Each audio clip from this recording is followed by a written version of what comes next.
Olá, gente, tudo bem? Estou aqui hoje para te falar alguns minutos e eu quero te falar o seguinte. Primeira coisa que eu tenho para te dizer hoje é não desista. Sabe, eu tenho visto tantas publicações na internet, tantas notícias que estão surgindo de pessoas que estão desistindo da vida, desistindo dos seus empregos, desistindo das suas famílias. E não fique abalado com essa pandemia a ponto de você desistir da sua própria vida. Sabe, a gente recebe tantas notícias ruins no Facebook, no Instagram, mas isso não pode te abalar uma estrutura que você tem por dentro. A palavra tem que ser a estrutura que te sustenta, e não as notícias. Sabe, às vezes a gente olha para tudo que aconteceu na Bíblia, de pessoas que foram os heróis da fé, de pessoas que foram os melhores naquilo que fizeram, de que levaram o povo a certo ponto, de líderes que se manifestaram, se colocaram num ponto que ninguém conseguiu fazer. Mas se você pode pegar esses minutos e pensar comigo, se essas pessoas tivessem desistido, a gente talvez nem tivesse história da Bíblia para contar. Eu fico olhando para as histórias que aconteceram e eu fico pensando, se Davi tivesse desistido por causa da perseguição de Saul, se Moisés tivesse desistido porque era pesado em língua, ou por causa que Faraó era muito poderoso. Sabe, às vezes a gente pensa que tantas coisas acontecem e por essas coisas acontecerem, a gente pode ter uma porcentagem de desistência. Não, você não pode desistir. Sabe, quando Jesus estava para ser crucificado, e ele queria desistir, cara. A Bíblia fala que ele diz assim, se possível, Senhor, passa de mim esse cálice. Quem está dizendo isso, não está querendo fazer muita coisa, não. Mas ele fala essas coisas e depois ele diz, mas que não seja feita a minha vontade, mas a sua. Então Jesus, cara, até pensou em desistir. Ele não queria passar por aquilo, ele não queria morrer. E às vezes eu fico olhando para o que o Paulo escreveu, para que Pedro escreveu, e eu fico pensando se esses caras tivessem desistido, onde a gente estaria hoje? Eu vim de uma família muito humilde. Eu sou de Fortaleza, Ceará, e eu vim de uma família muito humilde, cara. Mas eu passei por lares adotivos. Mas se eu te falar uma coisa, se as pessoas que me adotaram tivessem desistido de mim, onde eu estaria? Talvez a minha mãe biológica desistiu de mim, não quis me criar. Mas eu fico pensando na minha mãe adotiva. Se ela tivesse desistido de mim, por eu não ser filho dela de sangue. Essas coisas passam pela minha cabeça. E um dos caras que eu mais gosto na Bíblia, que é Paulo, eu gosto de todos os outros, tá bom? Mas Paulo, eu me identifico muito com ele. E no capítulo de 2 Coríntios 10, né? Na verdade, eu vou ler o 11, mas no 10 ele defende o apostolado dele. E no 11 ele vem falando, né? Sobre a obediência, sobre os falsos apóstolos e tudo. E o que ele diz no versículo 23, diz assim, 2 Coríntios 11, 23. A parte B do versículo diz assim, eu ainda mais, trabalhei muito mais, fui encarcerado mais vezes, fui açoitado mais severamente e exposto à morte repetidas vezes. 5 vezes eu recebi dos judeus 39 açoites. 3 vezes fui golpeado com varas. 1 vez apedrejado. 3 vezes sofri naufrágio.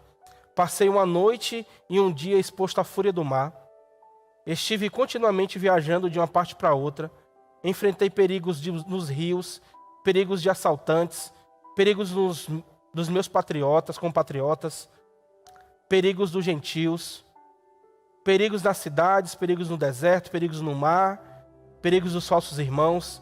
Trabalhei arduamente, muitas vezes fiquei sem dormir, passei fome e sede, e muitas vezes fiquei em jejum, suportei frio e nudez. Além disso, enfrento diariamente uma pressão interior, a saber, a minha preocupação com todas as igrejas, sabe? Tudo isso que esse cara passou, e se ele tivesse desistido? Talvez a pandemia tenha trazido mais problemas do que simplesmente um vírus.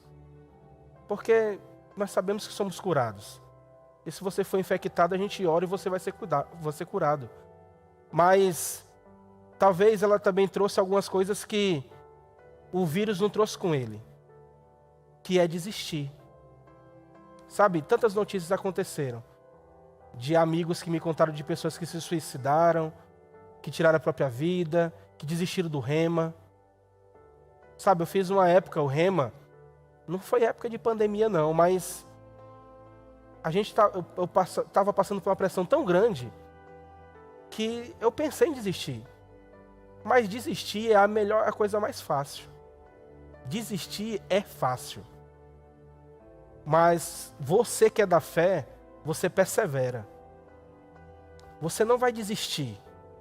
O tempo pode passar e essa pandemia vai passar como qualquer outra. Essas coisas vão passar como qualquer outras. E vão surgir outros problemas. Mas você vai vencê-los. Porque a Bíblia diz que você é mais do que vencedor. Jesus pagou um preço na cruz para te tornar mais do que vencedor. Você não precisa se submeter às coisas que o diabo quer. Sabe? Essa pandemia é real? É. A fé não nega os fatos. Mas o que eu não posso negar é que o meu Deus é maior do que ela. O nosso Deus é maior do que qualquer pandemia. O nosso Deus é maior do que qualquer falta. Sabe? Às vezes a gente olha para tantas circunstâncias e a gente esquece da palavra. Ei, não é fácil ficar dentro de casa, as contas começarem a chegar. Mas deixa eu te falar uma coisa. Confessa a palavra. A confissão da palavra, ela não mudou por causa simplesmente do que está acontecendo. Se eu confessava a palavra quando não existia essa pandemia, eu confesso a palavra mais ainda. Eu confesso a palavra que eu sou curado, que minha família é curada, que somos prósperos, todos os dias. Sabe? Se você for lá na cozinha de casa, a Verusca escreveu um monte de coisa no azulejo da cozinha, que são coisas para lembrar a gente. Porque todo mundo acorda num dia mal, num dia que não quer crer, meu irmão. Acorda. Mas está lá no azulejo. Eu sou mais do que vencedor. A oração pode muito ser seus efeitos. Um monte de azulejo escrito. Ei, falamos para os nossos filhos, vamos gerar, vamos confessar a palavra. E se você for conversar com Petros, você vai saber que a gente faz isso todo dia. A gente ora todos os dias. Não desista. Você é bem maior por dentro do que é por fora. Bem maior. Eu estou aqui para te alertar, para te dizer nesse minuto de sabedoria, que você acolha essa palavra no coração e entenda que você pode. Você não nasceu para desistir. Você nasceu para ser vencedor. Vencedores não retrocedem. Sabe? Uma frase de um corredor, um corredor bem famoso, né? E ele disse assim: eu treinei 4 anos para correr 9 segundos. Sabe, irmão? Aproveite esse tempo para treinar quem você é, para treinar a palavra dentro de você, para confessar a palavra, para orar. Porque deixa eu te falar, a Bíblia já falava, tempos difíceis virão. Mas deixa eu falar, a Bíblia diz, Jesus falou, eu venci o mundo. Então você é mais do que vencedor, não desista, tá bom? Esse tempo vai passar. Eu amo vocês e espero que essa palavra tenha alcançado o coração de vocês. Medite nela, no nome de Jesus. Amém. Olá, você está no canal da Igreja Verbo da Vida, Vila Matilde, e acabou de assistir a mais um vídeo da série Minutos de Sabedoria. Não vá embora sem antes se inscrever em nosso canal e também ativar os sininhos para receber notificações sempre que novos conteúdos forem disponibilizados. Nos vemos no próximo vídeo.